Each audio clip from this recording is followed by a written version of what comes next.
Morning, everybody. Uh, Thank you very much for those who have stayed. I appreciate it. Yeah, as Paul said, a little bit of who I am and, how I came to this. I am an American. I do live in London. I don't make any claim to be a thought leader. I actually started my career as a newspaper reporter, and I was trained as a historian, and I think that's actually how I've done my job for the rest of my life, which is I go around and I notice things and I describe things and I find ways to summarize that are useful to me, and luckily those things have ended up being useful to other people as well.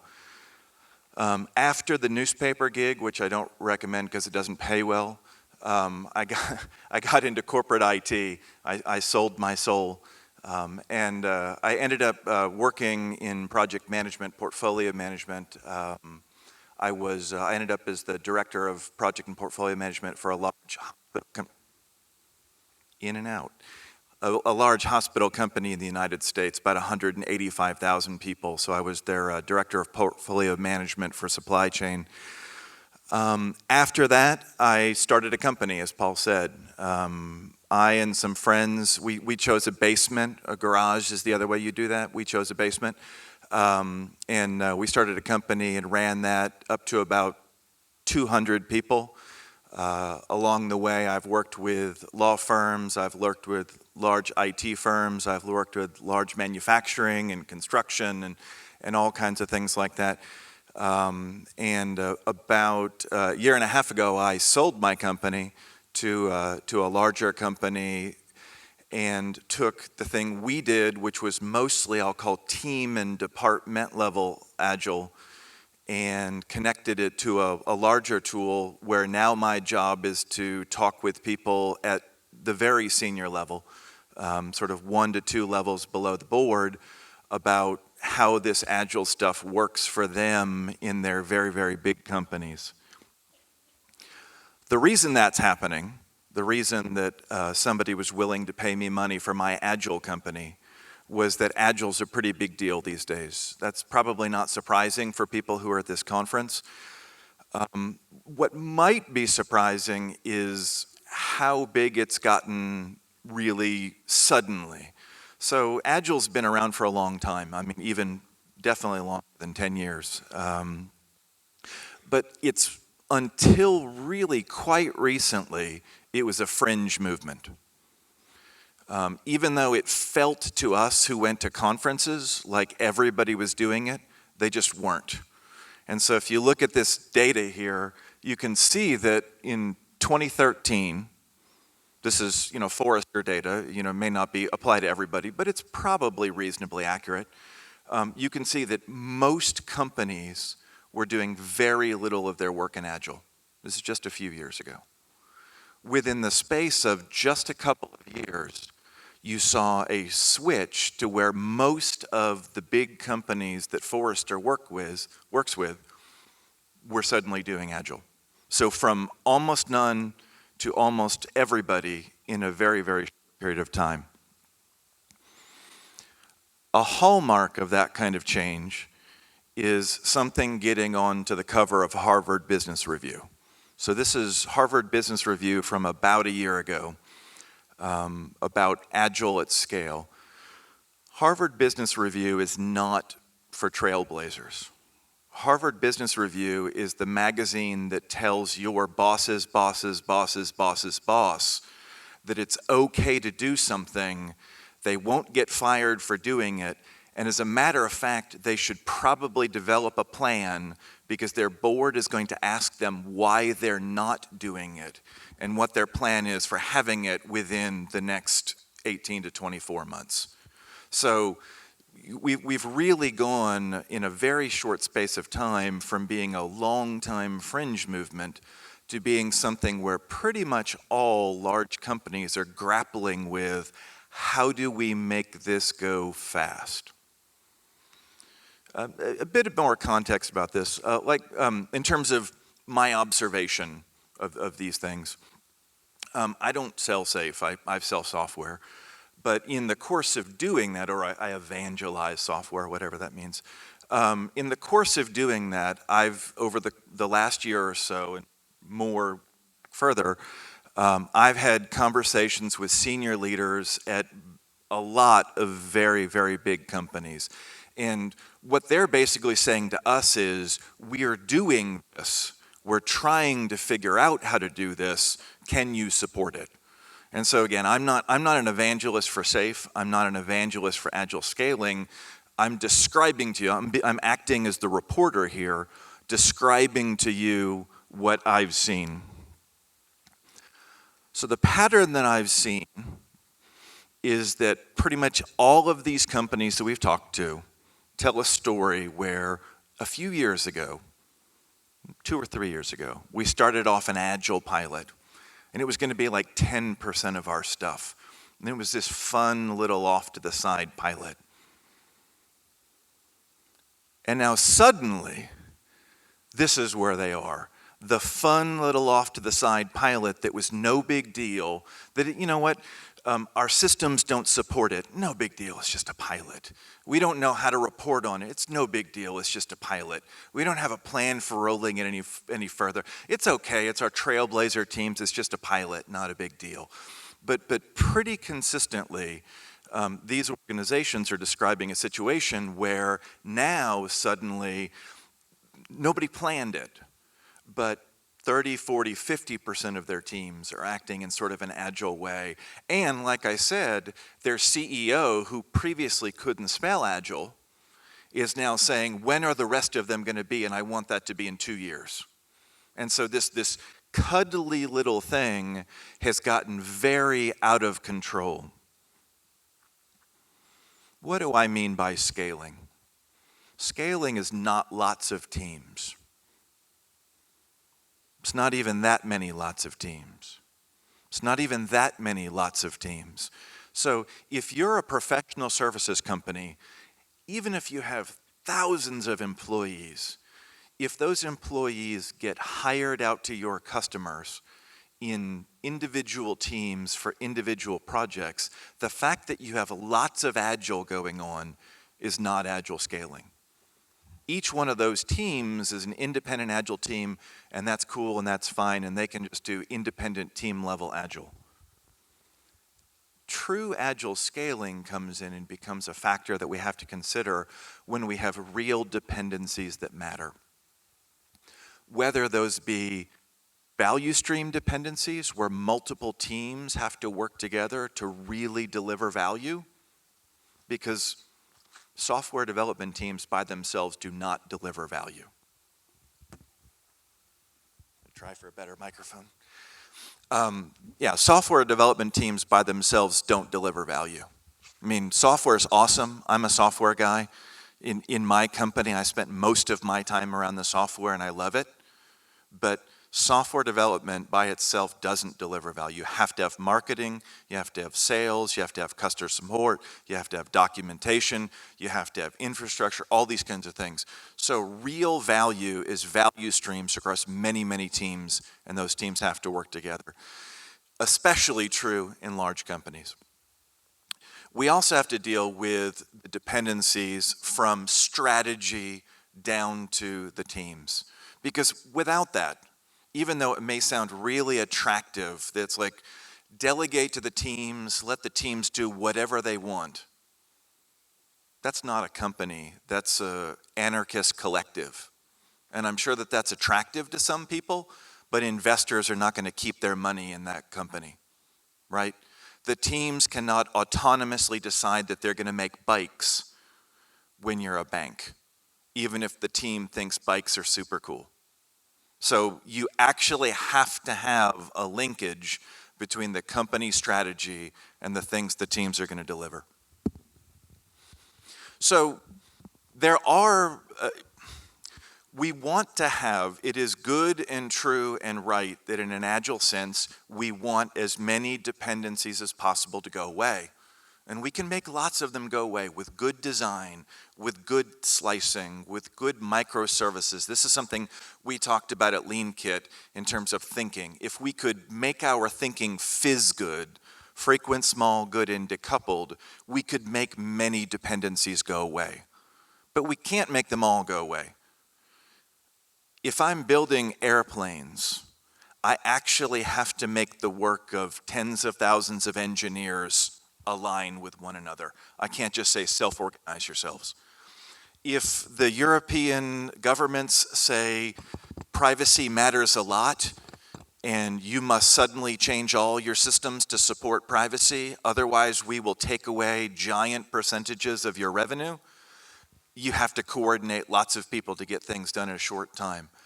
And if you are like most large companies who grew through acquisition over many years, your technological code base is a big ball of mud, right?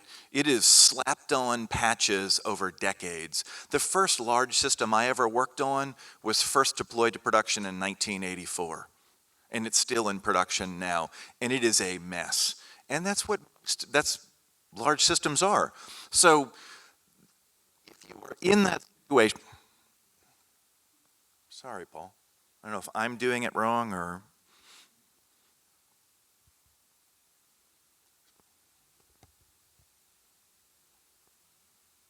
Is there a way for me to do this better when I feel like I'm holding it close to my mouth? Yeah. I mean, can you all hear me okay?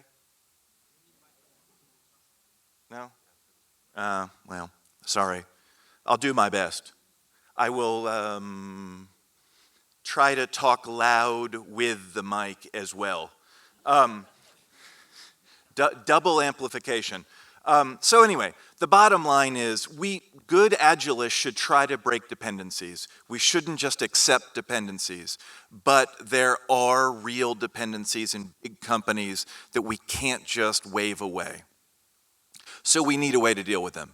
And that's why you've seen the rise of the frameworks over the last few years, whether it's Scrum at Scale, Spotify, which is the framework that's not a framework for kids who are too cool for frameworks, Less or Dad, which are sort of the hand-rolled, you smoke clove cigarettes frameworks, or most people honestly that we talk with who are doing safe.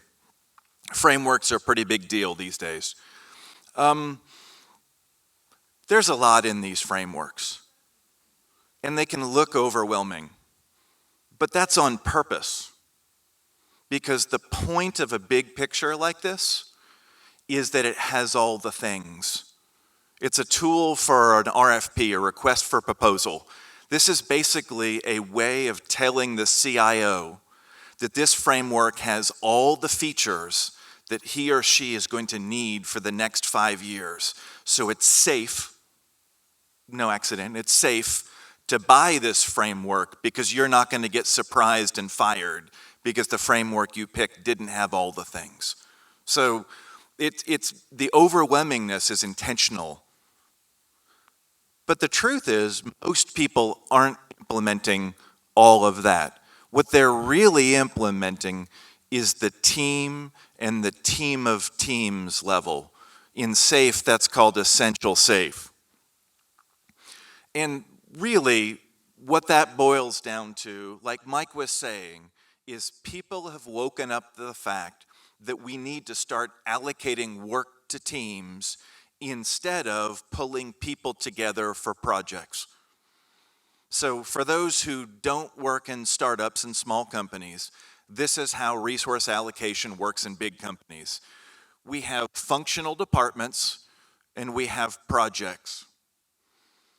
And project 1 calls on some people, and project 2 calls on the same people at the same time, and project 3 calls on 20% of the same people at the same time, and project 4 also kind of does, and you end up with a situation in which all of our people are working on multiple multiple projects at the same time and therefore not getting a ton done. So the starting point of agile scaling is the recognition that long-lived cross-functional teams are good and necessary. And for those who might be skeptical about this, genuinely, I have a lot of conversations with very senior people in big companies who are now going, oh, so this is right? We don't actually have any choice, we have to do this? Oh, okay. How does that work? So genuinely, like the hopeful last or near slide of Mike's is there's a lot of senior people who are now saying, okay, we're gonna do this. We're create these small, cross-functional, long-lived teams that have dev, that have test, that have design, that have deployment, and we're gonna keep them together. They're gonna do Scrum or Kanban or FP, that doesn't matter that much. But they're gonna stay together and people are gonna be on one and only one team. So there really has been a very broad acceptance of the team as the business block or the building block of capacity allocation. And now it's, okay, well, how do we make that work? So pretty much whether people are doing SAFe or whether they say they're doing Spotify or less or their own homegrown thing or whatever, pretty consistently what you see is people starting to create long-lived teams of teams because they are recognizing that their products are too big to be managed by a single team and they need to put these teams together so that they can effectively coordinate. So, you know, in SAFe, for those who don't know, the guidance is that smaller than 5 teams, the juice is not worth the squeeze. Larger than 12 teams is just too big, it doesn't work. You run into the sort of the Dunbar's number of sociological scaling challenges. But basically the idea that we're gonna, almost from a funding perspective, organizations are starting to realize we don't fund people, and at some level we don't even fund teams. What we're doing is we're creating these groupings of teams and then we're deciding what they're gonna work on together, what products they're gonna own. So for this to matter, really, these teams of teams have to have a shared mission. So this is not just a resource pool. They have to have something where they own a value stream, they own a product or a family of products, they have some reason that they need to work together. And one of the things that I've seen in terms of figuring out how this works in organizations is they will analyze their patterns of persistent demand. Basically, they'll look back over the last 2 or 3 years and say, where have we been spending our money? Now let's wave away the projects and let's just keep spending our money like that. So that's kind of the starting point. You know, even though the mission is win the war, you can't just have a mission that's 5 years from now, right? We need incremental goals. And so the idea that you have to have things above the story level. We have to have features, we have to have epics, or whatever you call them, but that these things have to be at least mini projects. And so even people who really don't get this, don't really get agile in the PMO space, are starting to realize maybe our project shouldn't be 2 years, maybe they should be 6 months. And I would say that that's a pretty good change, that they've made that recognition. They start doing roughly quarterly planning meetings, which, to abandon the military metaphor, look more like nerds in a room, not soldiers, on the battlefield. So the idea being these teams of teams get together physically, in person, face to face, in a big noisy room for a day or two, and they plan out a next wave of activity. And for those who are skeptical, I'll tell you, Lean Kit as a company, my company, we came to this approach on our own before SAFe was really a thing, or a thing at scale, because we discovered that while team autonomy is a good thing, in order to make a value stream work, those teams need to communicate. And if those teams are on separate cadences and aren't in a situation where they can communicate, you can't coordinate, right? everybody's too busy to talk to each other. You are wasting time with meetings. People miss the meeting. They're too busy to pay attention to the meeting. And so even though this sort of wave planning with multiple days face-to-face seems like a lot of time, the truth is you are compressing 10 weeks of communication into 2 days, and it's actually tremendously powerful and useful. You know your organization is starting to do this if you start seeing these kinds of things showing up on the walls, right? So you start seeing these card walls with string, where you're not Kanbaning a team, you're Kanbaning multiple teams who've got dependencies and sequencing that they need to manage. Again, for the Agile critics will say, oh, there they'll go again. This is project managers who want to manage dependencies, right? They want their magical Microsoft project plan to manage the finish to start and start to start and finish to finish and float and all those kinds of things. I'll tell you, really no. My experience is that most organizations who start doing this realize that the dependencies are bad and they try to get rid of as many of them as they possibly can. And so this done right, this is not a dependency identification tool, it's a dependency solving tool. And I've seen organizations do that quite well. Okay, so we've got our teams, we've got our teams of teams, we've got our, call it quarterly wave planning activity. The next thing we're going to do is we're going to start sprinting. And a critical part of this is, again, there's all that stuff in the big picture. But the truth is, it boils down to relatively little that you actually need to do. And those things are pretty good. So your teams need to be on a shared cadence.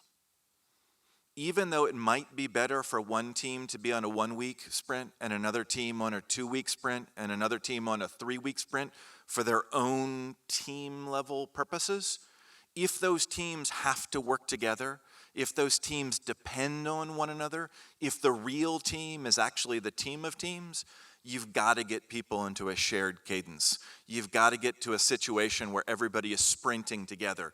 Because I need to be able to do my sprint and have the ability, after some reasonable time, to see what the other people are doing, to actually see the measurable results that let me know that I can depend on them like I need to. So we've got those 2-week synchronized sprints, or it can be 3 weeks, it can be 1 week, as long as everybody agrees on that shared cadence. We do our sprints. We do demos at the same time. At Lean Kit, this was 2 hours every other Tuesday morning, where all the teams got up for 10 minutes and demoed to all the other teams so everybody knew what was going on. The other cadences can be whenever you need them, right? So your retro cadence, your stand-up cadence, your whatever cadence within the team, you don't need to synchronize that. You're synchronizing the things that matter to other teams, but your other cadences can be according to what's needed for your team. Continuous integration is important. There is a criticism that this is waterfall by another name. It shouldn't be. In most cases that I've seen, it's really not. People really are developing and integrating as they go. Even though you're on a quarterly wave, that doesn't mean you're doing a quarterly deployment. You're deploying whenever you need, whenever you can. This can't be, it does not work if this is Scrum or fail. That's not what this is. Okay, so wrapping up, I've got 5 minutes. What I've seen, so the good of this is whatever criticisms you can make, my experience is that the rise of the scaling frameworks has put the Agile Manifesto and Lean principles in front of vastly more people at much more senior levels than ever before. And those people really are scratching their heads, and they're a bit confused, but they are trying to understand.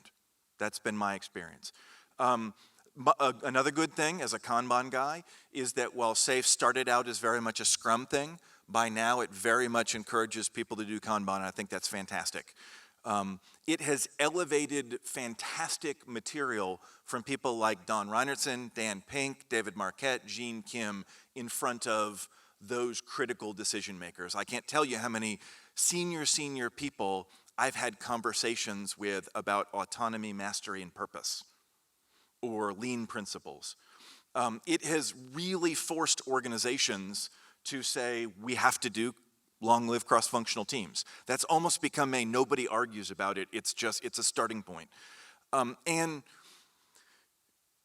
while some might think of it as theater, the PI plannings, the quarterly wave things where everybody's in a room has produced a tremendous visible change in organizations.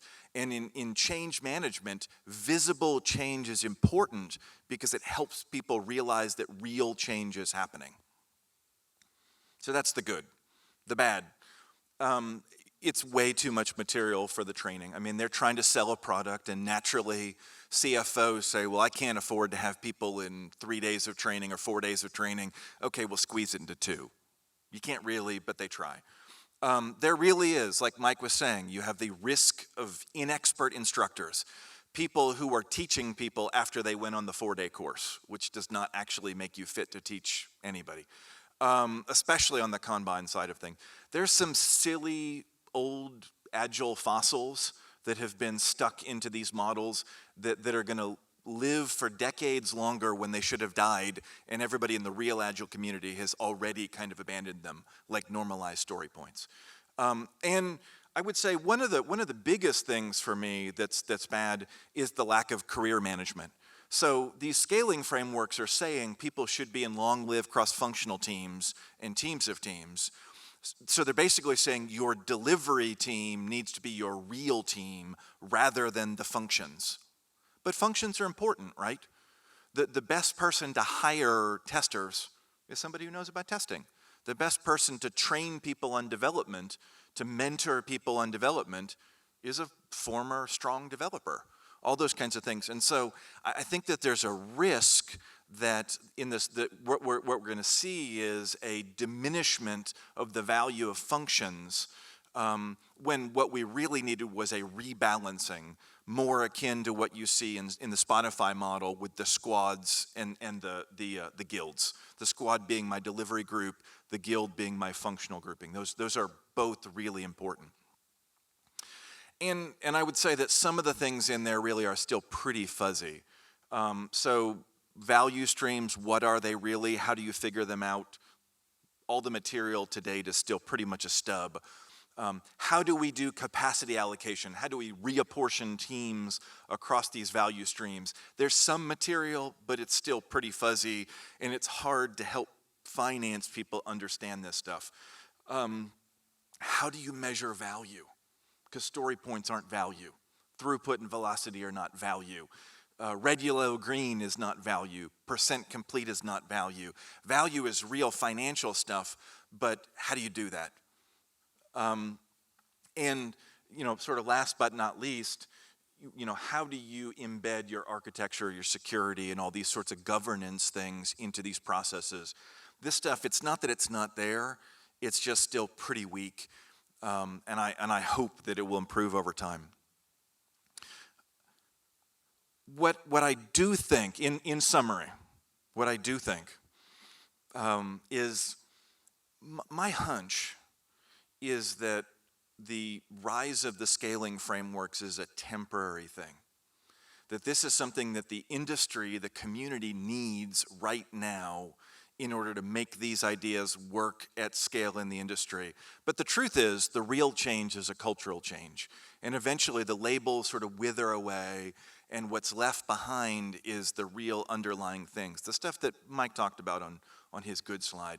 And I think that one of these last few slides, I hope, are a semi-funny way of encapsulating some things I think people are starting to realize. The first being that you can't make big companies agile if they try to act as a big company, right? No criticism of the senior leaders. It's not that they're dumb. Turkeys are dumb. The senior leaders of big companies are not dumb. But the ratio of brain to body is just bad for making the whole thing work together. I think we're starting to realize that just breaking people down into agile teams, so long as they just do what they're told and follow the leader, isn't really agile. You might have de-risked operationally a little bit, but you're not really agile if everybody's just following mama. Where most companies are right now is actually a bit worse, which is we've broken things up, but the ducklings are not following mama, and mama is pissed off about it, and she is squawking and mad and waving her wings. What we want to get to in organizations, and again, I think that there is now broad recognition, even at senior levels, that this is where we're trying to get to, is we're trying to achieve autonomy with purpose. We do want autonomous teams. We want teams to make decisions based on their local understanding of their local conditions.